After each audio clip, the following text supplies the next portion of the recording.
Bien, chers frères, aujourd'hui, le Seigneur nous donne une parole magnifique avec ce personnage tellement particulier qui est Zachée. C'est le jour de Zachée aujourd'hui. Et de la même façon que Jésus traversait Jéricho, aujourd'hui, par cette parole, Jésus traverse la ville de Carpentras pour venir te chercher aujourd'hui. Et regardez que c'est un personnage très particulier, Zachée. Tout d'abord, son prénom, Zachée, Zacharios, ça veut dire pur. Mais c'est très paradoxal parce qu'on dirait que ce personnage n'a rien de pur en lui. Vous savez que lui, il est un publicain. Et pas n'importe quel publicain, le chef des publicains. Et vous savez qu'à l'époque, les publicains étaient des Israélites qui demandaient les impôts à leurs frères pour leur donner à Rome. Parce qu'ils étaient asservis par Rome, par l'Empire romain. Du coup, ils étaient des sales traîtres. Ils étaient détestés de tous ces frères israélites, parce qu'en plus, ils profitaient de ce passage d'argent pour mettre dans leur poche.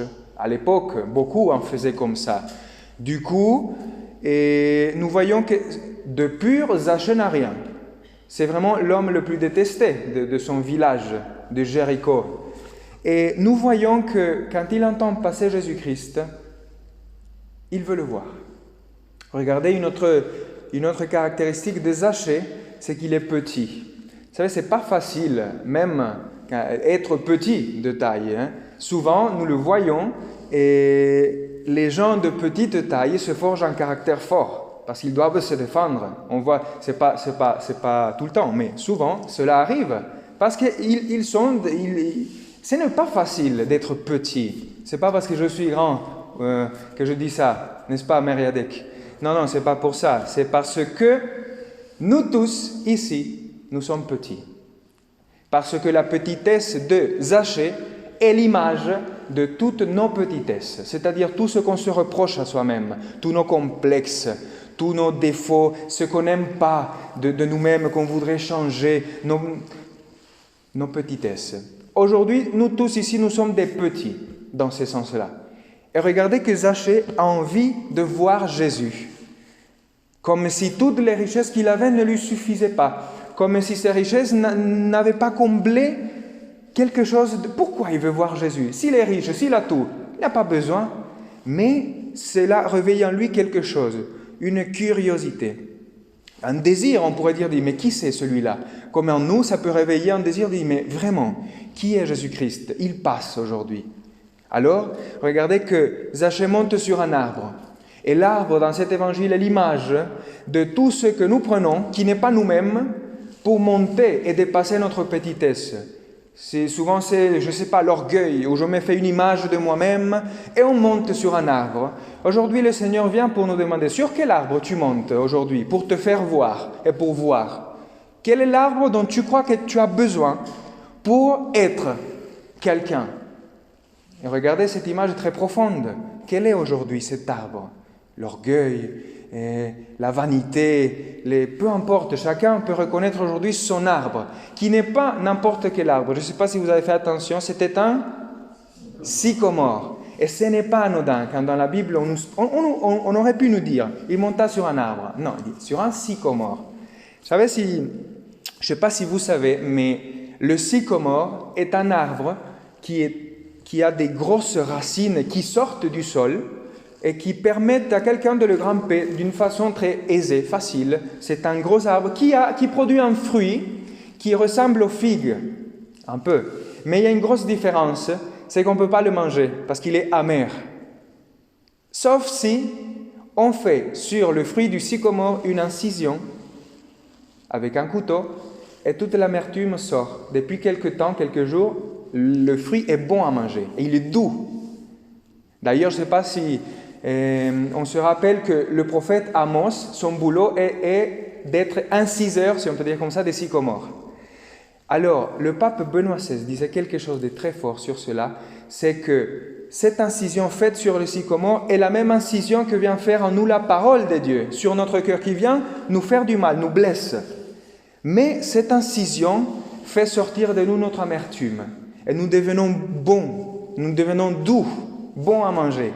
C'est-à-dire, aujourd'hui, laisse-toi blesser par la parole, par cette parole, qui vient sur ton cœur te faire cette incision pour que ton amertume sorte. Évidemment, l'incision, ça fait mal, n'est-ce pas? Et c'est la même chose que Jésus fait avec Zachée. Il vient pour lui donner la parole qui va le faire tomber par terre. Qu'est-ce qu'il lui dit? Aujourd'hui, je viens chez toi. Ah bon? Chez moi? Mais Seigneur, tu ne me connais pas, n'est-ce pas? Je suis un publicain le plus sale de tous mes frères. Aujourd'hui, je viens chez toi. Et on peut dire la même chose. Mais Seigneur, tu me connais? Regarde mes péchés. Je suis un orgueilleux, un vaniteux, un luxurieux, je n'accepte pas qu'on me dise les choses, un égoïste. Je m'en fiche. Aujourd'hui, je viens chez toi. Et regardez qu'il y a une chose très profonde, que souvent on croit que pour que Jésus-Christ rentre chez nous, il faut qu'on soit propre, que la maison soit propre, notre cœur. Non, non, non. C'est Jésus-Christ qui vient faire le ménage aujourd'hui. C'est pour ça que peut-être aujourd'hui on se retrouve pas prêt. Tu veux venir chez moi? Non, mais Seigneur, attends. Non, non, non, non. Maintenant, aujourd'hui. Parce que c'est moi qui viens faire le ménage, parce que je t'aime. C'est une parole d'amour, mes frères, celle d'aujourd'hui. Le Seigneur vient non pas pour nous juger, mais pour nous aimer. Le Seigneur te connaît mieux que toi-même, mieux que moi-même, il me connaît. Et il vient aujourd'hui pour nous donner ce que nos richesses n'ont pas pu nous donner. La joie de savoir que Dieu nous aime tellement qu'il accepte de venir chez nous alors que notre maison est un bazar. Et dit, je viens faire le ménage parce que je t'aime et je mange chez toi. Du coup, réjouissons-nous qu'aujourd'hui le Seigneur, par l'Eucharistie, il va rentrer chez nous parce qu'il a décidé. Il convient, dit l'Évangile, il convient, c'est nécessaire qu'aujourd'hui je rentre chez toi. Pour ton bien, pour ton salut, laisse-toi aimer. Et aujourd'hui, tu recevras Jésus-Christ. Il rentrera chez toi. C'est pour ça, mes frères, que le christianisme n'est pas un moralisme. C'est une bonne nouvelle. La bonne nouvelle de Jésus-Christ qui vient malgré nos pauvretés.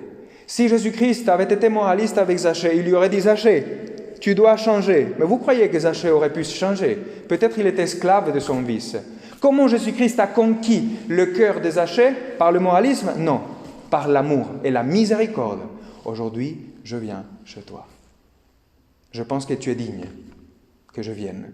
Du coup, réjouissons-nous de cette bonne nouvelle et laissons, mes frères, laissons que le Seigneur vienne aujourd'hui chez nous pour que nous puissions sortir de cette rencontre comme Zachée, plein de joie. Et cette joie débordera en générosité. Et on pourra aussi être généreux avec tous les autres et donner ce que nous avons reçu gratuitement, Jésus-Christ. Amen.